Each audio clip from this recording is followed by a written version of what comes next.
friends, welcome to Kannan Info Tamil. நம்ம இன்னைக்கு என்ன டாபிக் பார்க்க போறோம் அப்படின்னா ரெண்டு முக்கியமான டிஃபென்ஸ் அப்டேட் இந்த வீடியோல பார்க்க போறோம். முதல் டிஃபென்ஸ் அப்டேட், இந்திய விமானப்படை பல வருடங்களா ஏர் டு ஏர் மிசைல்களுக்கு வெளிநாடுகளையே நம்பி இருந்தாங்க.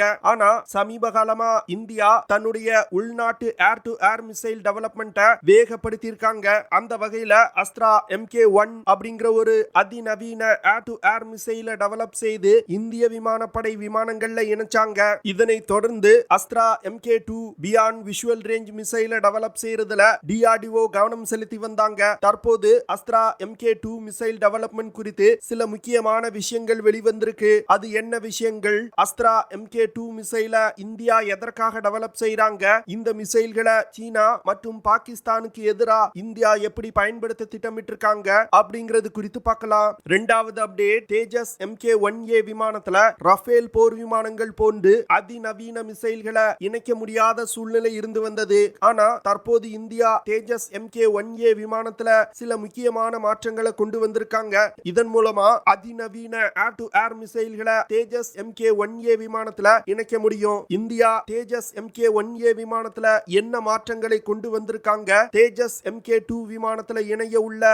அதிநவீன ஏர் டு ஏர் மிசைல்கள் எவை? அந்த மிசைல்களோட செயல்திறன் என்ன அப்படிங்கிறது குறித்து நம்ம டீடைலா இந்த வீடியோல பார்க்கலாம். நம்ம சேனல்ல டிஃபென்ஸ் மற்றும் ஜியோபாலிட்டிக்ஸ் சம்பந்தமா தினம் ஒரு வீடியோ பப்ளிஷ் பண்ணி வந்துகிட்டு இருக்கோம். உங்களுக்கு நம்ம சேனல்ல பப்ளிஷ் ஆகக்கூடிய வீடியோஸ் பிடிச்சிருந்துச்சுன்னா சேனலை சப்ஸ்கிரைப் பண்ணி சப்போர்ட் பண்ணுங்க. நீங்க பண்ற ஒவ்வொரு சப்ஸ்கிரிப்ஷனும் எனக்கு அடுத்த வீடியோஸ் போடுறதுக்கு ஒரு மோட்டிவேஷனா இருக்கும். பல வருடங்களா இந்திய விமானப்படை விமானங்கள்ல ரஷ்ய தயாரிப்பு R-77 ஏர் டு ஏர் மிசைல்கள் தான் பயன்படுத்தப்பட்டு வந்தது. இந்த மிசைல்கள்னால 80 முதல் 100 கிலோமீட்டர் தூரத்துல உள்ள வான் இலக்குகளை தாக்க முடியும். ஆனா பாகிஸ்தானோ அமெரிக்காவிடமிருந்து F-16 விமானங்களை வாங்கி பயன்படுத்தி வந்தாங்க. அந்த விமானங்கள்ல AIM-120 AMRAAM ஏர் டு ஏர் மிசைல்கள் இணைக்கப்பட்டிருந்தது. இந்த மிசைல்கள்னால அதிகபட்சமா 160 கிலோமீட்டர் தூரத்துல உள்ள ஏரியல் டார்கெட்டுகளை தாக்க முடியும். அது மட்டும் இல்லாம இந்த மிசைல்கள்னால மாக் 3 அப்படிங்கிற வேகத்துல பறந்து சென்று இலக்குகளை தாக்க முடியும். இதன் மூலமா பாகிஸ்தான் விமானப்படை விமானங்களுக்கு ஒரு ஏர் டு ஏர் காம்பேட்ல அட்வான்டேஜ் இருந்து வந்தது. இதனை தொடர்ந்து பாகிஸ்தான் சீனாவிடமிருந்து PL-15 அப்படிங்கிற ஒரு அதிநவீன beyond visual range air to air மிசைலை வாங்கி தன்னுடைய விமானப்படையில் இணைச்சிருக்காங்க. இந்த மிசைல்கள்னால 200 முதல் 300 கிலோமீட்டர் தூரத்துல உள்ள ஏரியல் டார்கெட்டுகளை தாக்க முடியும். PL-15 மிசைல்னால இவ்வளவு தூரம் சென்று தாக்க முடியாது அப்படின்னு சில டிஃபென்ஸ் எக்ஸ்பர்ட்ஸ் சொல்லி வர்றாங்க. ஆனா சில டிஃபென்ஸ் எக்ஸ்பர்ட்ஸ் இந்த மிசைல்னால 300 கிலோமீட்டர் சென்று தாக்க முடியும் அப்படின்னு சொல்றாங்க.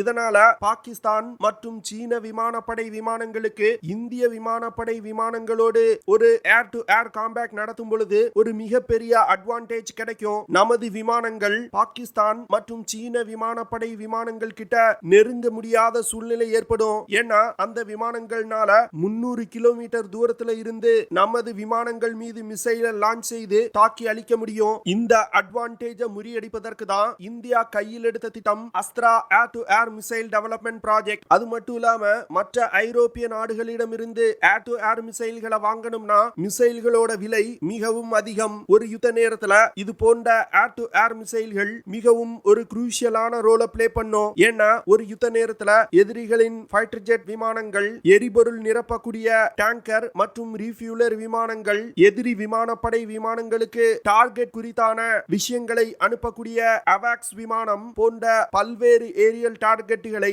இந்த ஏர் டு ஏர் மிசைல்களை பயன்படுத்தி தாக்க முடியும். அதனால விமானப்படையில் பயன்படுத்தப்படும் ஃபைட்டர் ஜெட் விமானங்களுக்கு ஏர் டு ஏர் மிசைல்கள் மிகவும் அவசியம். இதனை தொடர்ந்து DRDO 2019 வருடம் Astra-mk1 மிசைலை வெற்றிகரமா டெவலப் செஞ்சாங்க.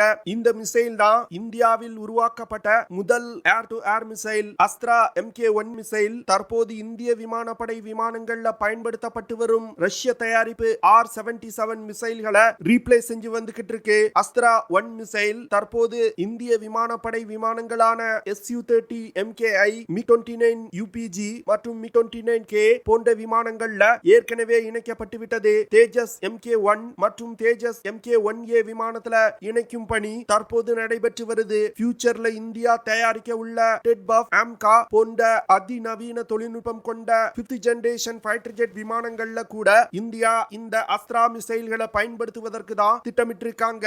ஒரு அஸ்த்ரா MK1 மிசைலோட விலை கிட்டத்தட்ட 7 முதல் 8 கோடி ரூபாய். ஆனா இதுவே நீங்க வெளிநாடுகளிடமிருந்து ஏர் டு ஏர் மிசைல்களை இறக்குமதி செஞ்சீங்கன்னா இதுல இருந்து 3 முதல் 4 மடங்கு அதிகமா இருக்கும். அஸ்த்ரா MK1 மிசைலோட வெற்றிக்கு பிறகு இந்தியா Astra-mk2 அப்படிங்கிற ஒரு beyond visual range air to air மிசைலை டெவலப் செய்து வந்துகிட்டு இருந்தாங்க.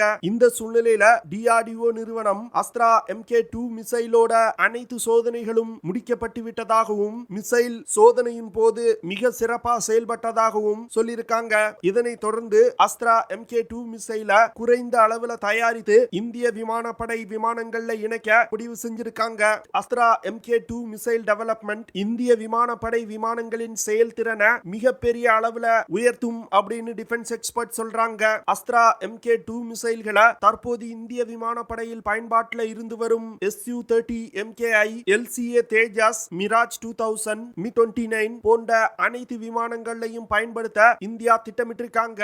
Astra-mk2 மிசைல் ஏற்கனவே இந்திய விமானப்படையில் பயன்பாட்டில் உள்ள Astra-mk1 மிசைலை விட அதிநவீனமான மிசைல். அது மட்டும் இல்லாம Astra-mk2 மிசைல் Astra-mk1 மிசைலை விட டயமீட்டர் அதிகமான மிசைலா இந்தியா டெவலப் செஞ்சிருக்காங்க.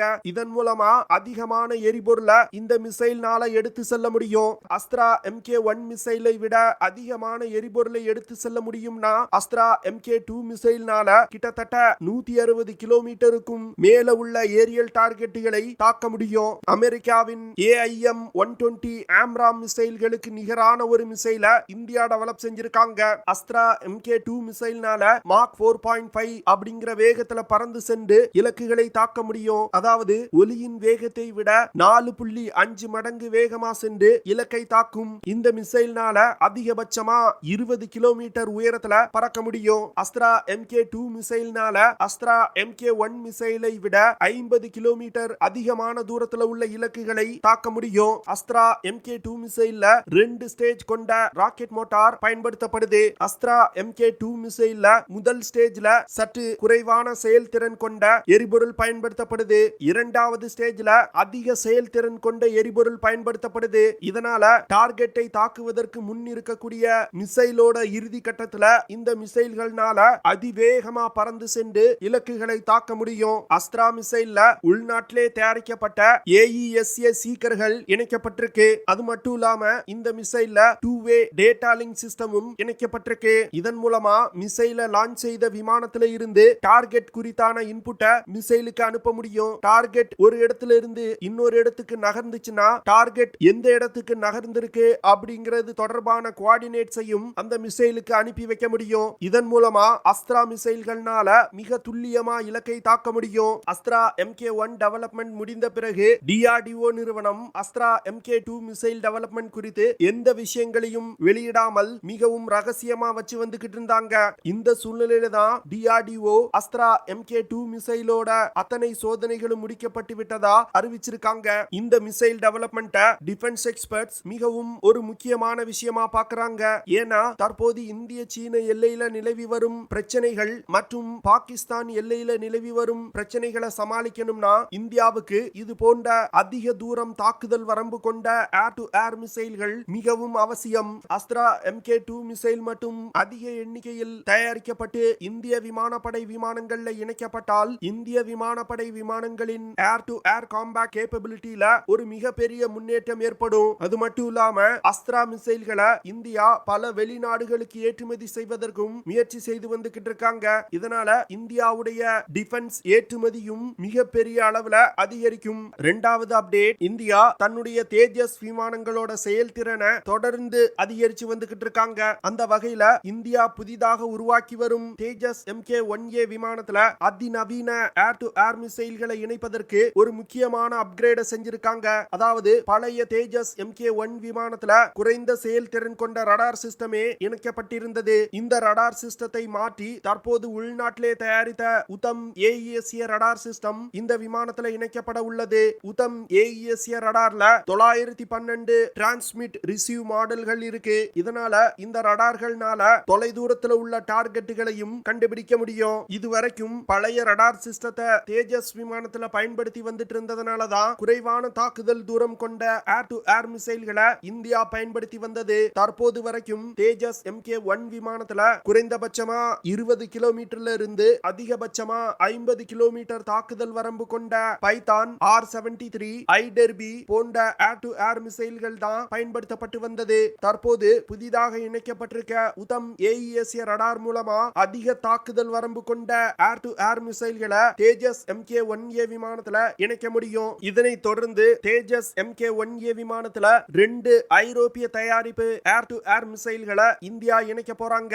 ஆஸ்ட்ராம் அப்படிங்கிற ஒரு short range air to air மிசைல முதல்ல தேஜஸ் MK1A விமானத்துல இணைக்க போறாங்க. இந்த மிசைல ஐரோப்பாவின் MBDA நிறுவனம் உருவாக்கி இருக்காங்க. ஆஸ்ட்ராம் மிசைல்னால அதிகபட்சமா 25 கிலோமீட்டர் தூரத்துல உள்ள ஏரியல் டார்கெட்டுகளை தாக்க முடியும். இந்த மிசைல்கள்னால மாக் 3 அப்படிங்கிற வேகத்துல பறந்து சென்று இலக்குகளை தாக்க முடியும். இரண்டாவதா ரஃபேல் போர் விமானங்கள்ல பயன்படுத்தப்படும் Meteor beyond visual range air to air மிசைல தேஜஸ் MK1A விமானத்துல இணைக்க போறாங்க. இந்த மிட்டியார் மிசைல்னால அதிகபட்சமா 200 கிலோமீட்டர் தூரத்துல உள்ள ஏரியல் டார்கெட்டுகளை கூட தாக்க முடியும். இதன் மூலமா எந்த ஒரு எதிரி விமானத்தாலும் தேஜஸ் விமானத்திற்கு 200 கிலோமீட்டருக்கு அருகில் வர முடியாது. இந்த மிட்டியார் ஏர் டு ஏர் மிசைல்கள் ஒரு அதிநவீன தொழில்நுட்பம் கொண்ட மிசைல். மிட்டியார் மிசைல்னால மாக் 4 அப்படிங்கிற வேகத்துல பறந்து சென்று இலக்கை தாக்க முடியும். மிட்டியார் மிசைல உலகின் பல நாட்டு விமானப்படை விமானங்கள் பயன்படுத்துறாங்க. குறிப்பா சொல்லணும் அப்படின்னா யூரோஃபைட்டர் டைஃபூன், ரஃபேல் போர் விமானம், சாப் கிரிப்பன் விமானம், லாக்ஹீட் மார்டின் F-30 லைட்னிங் 2 விமானம் போன்ற பல அதிநவீன விமானங்கள் இந்த மிசைல தான் பயன்படுத்துறாங்க. இந்த மிசைல் இந்தியாவின் தேஜஸ் MK1A விமானத்தில் இணைக்கப்படுவதன் மூலம் இந்த விமானத்தோட தாக்கும் திறன்ல ஒரு மிகப்பெரிய முன்னேற்றம் ஏற்படும். ஆஸ்ட்ராம் மற்றும் மிட்டியார் மிசைல்களை 2023 வருடத்துக்குள் தேஜஸ் MK1A விமானத்தில் இணைக்க இந்தியா திட்டமிட்டிருக்காங்க.